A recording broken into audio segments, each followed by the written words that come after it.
Hey fam, I want you to like, share, and subscribe to our YouTube channel, youtube.com/Roland S. Martin. And don't forget to turn on your notifications. I just want to bring up, over the weekend, Dr. Ron Daniels of the Institute for the Black World had a summit on gentrification. I participated in the town hall meeting on Friday evening. We had people talking about Newark, talking about Houston, talking about the fact that this is happening all over the country. Part of this is a lot of people would like to think of gentrification as an economic phenomenon. But in order to think of it that way, you have to really address the issue of the wealth gap. So, Ryan, when we were in Newark and people started talking about solutions, the solutions really have to be connected to deliberate public policy on the part of the city. So what do you think should happen? So we're having a meeting, actually we're having a meeting on Thursday at Check and See regarding to address this, because my thing is, even in Anacostia, we're trying to buy our property. If you don't buy no land, you don't rent nothing. So our goal is to buy, and our legislators and everybody had to put their money where their mouth is. They give a lot of people money and resources to acquire this land, even with the Opportunity Zone. One of the things I like about my friend Jimmy Kemp, who is a Republican, but his father was a great Republican who are black and white people, he said if this legislation doesn't help the little people who do a lot with a little bit, it's not doing anything. So that's what I'm saying. If we're not helping the little people who get up off their butts every day and work hard and want to empower themselves in their community, don't want to commit crimes, don't want to put their hand on acting for nothing, if we're not empowering them, then we're not doing nothing. Well, you know, brother, as you know, I admire your work. I understand that you've got a hot date in a couple minutes and you have to leave us. So we're going to keep talking about the topic, but we'll get together again. And email me the information about that Thursday meeting. Yes, ma'am. I may show up. Okay. No, this is an issue. You know, one of the things that really must happen is that vacant land that the city owns should be redistributed in a way that's sensitive to the wealth distribution. Absolutely. You know, there's vacant land here in the district that our mayor never met a developer she didn't want to slow dance with. Absolutely. That she wants to slow dance with. Get real close. But you know, the DC has the largest, what they say, intensity of gentrification. Yes, it does. Also, DC also has the largest, I think it's the wealth gap in the country. That was a study that was published last year. So these things definitely exist, and I think that there are things that we should do to be able, that would help us deal with issues like gentrification.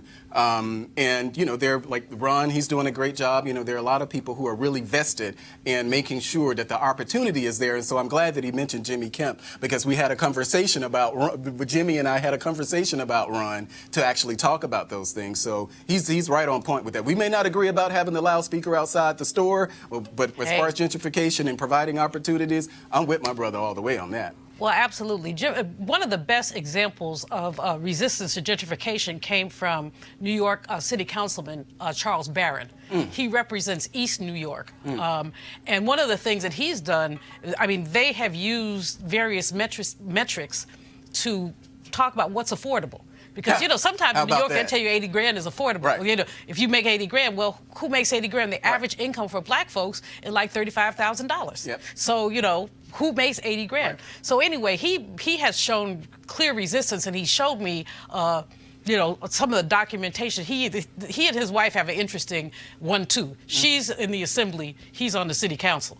And so they keep East New York real. But that was a really good example of how you can resist gentrification with active public policy and legislators who are conscious. My problem with what we have happening here in D.C. is that half of these folks ain't woke.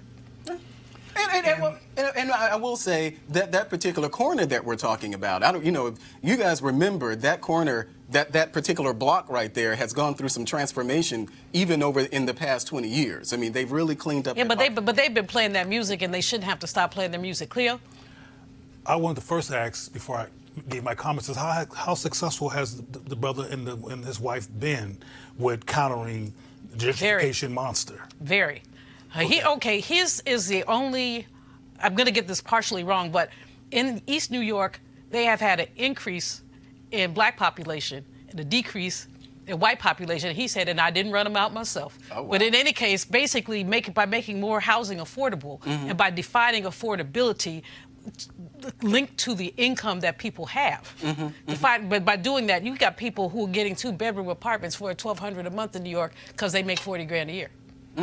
Well, it also brings strategy that might need to be a demonstration project for other people who are resisting gentrification. But I also know, and this may or may not be relevant, but that East New York is not as desirable as Manhattan. Right. It's not as desirable as being not right. even as Brooklyn. It's next to Brooklyn. Exactly, and being along the Hudson River. And along the Hudson River, particularly uptown in Harlem, used to be predominantly black, and it's very desirable. Most places by water, white folks like water, and places by water, they always want to take from us. But I want to mention that along with public policy and having demonstration projects being important, we really need to find ways to get people to be viscerally resistant to the conquering strategy.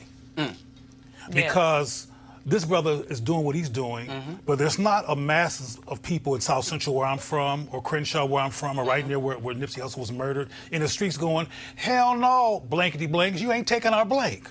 There you go. I mean, we have to learn to value where black people are and value black geography.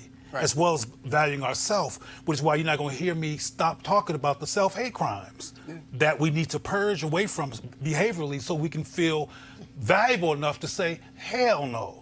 Right now we're in question about, hell no, maybe on Thursday, no. Yeah, maybe on Saturday, maybe. On Monday, hell no. We got to be hell no 7 days a week. No, I mean, there is a tentativity about our resistance. Because there's a sensitivity about our value, whether we're valuable. Well, you know how much trouble I've gotten into with my Brads and my Beckys. You know, I say Biff and Becky, but I think it's a more white name. But yes, I hear you made a good people write me and say, why do you do this? This is hateful. But it's not hateful. But you made a point about that East New York when you were talking about the desirable location. One of the challenges here, and for people know, I'm the Republican who lives in Ward 8, which is DC's most under-resourced ward. And one of the challenges, even for people like me who are concerned about gentrification, is the they place the concentration of affordable housing. And they're all, most times they're in Ward 8. And so one of the things that a lot of, Ari Teresa, who's the guy friend of mine who filed the $1 billion lawsuit here, gentrification lawsuit in D.C., some of that actually has to do with being able to disperse the affordable housing throughout the city. But of course, they're not placing affordable housing in Georgetown. They're not placing affordable housing in Shaw. And places like that. And so the problem is that you end up having pockets, of, and I don't want to say poverty, but almost there, if you will. And so you can say poverty, get away with it. Well, poverty. Yeah, poverty is not a bad word. In fact, we have to use the word poverty more often because, I want there to be a presidential debate on poverty. Reverend William Barber has said time and time again, we won't talk about poverty. That's right. Finish your point because I got to move on. No, well, I just wanted to say, so in talking about things like poverty and where the poverty is concentrated, one of the challenges is that these communities aren't self-sustaining. So you end up having a lot of mixed income communities, which I really support. They're doing that a lot in Ward 8 now. So we just have to look more holistically about this and not just there ain't nothing holistic about colonization. I'm going to move on. All right, folks, back to our Roland Martin Unfiltered video in just one moment. Calling all HBCU alumni, students, and leaders. Enter the Ford Motor Company HBCU Mobility Challenge and win $25,000 for your school. Building on their long-term support of HBCUs, Ford is looking to improve in HBCU communities through innovative solutions. The winning program will receive a grant of up to $25,000 to implement their proposal. The deadline to apply has been extended to April 15, 2019. Go to FGB.Life for more information and to apply. Ford goes further in our community. Now back to your Roland Martin Unfiltered video.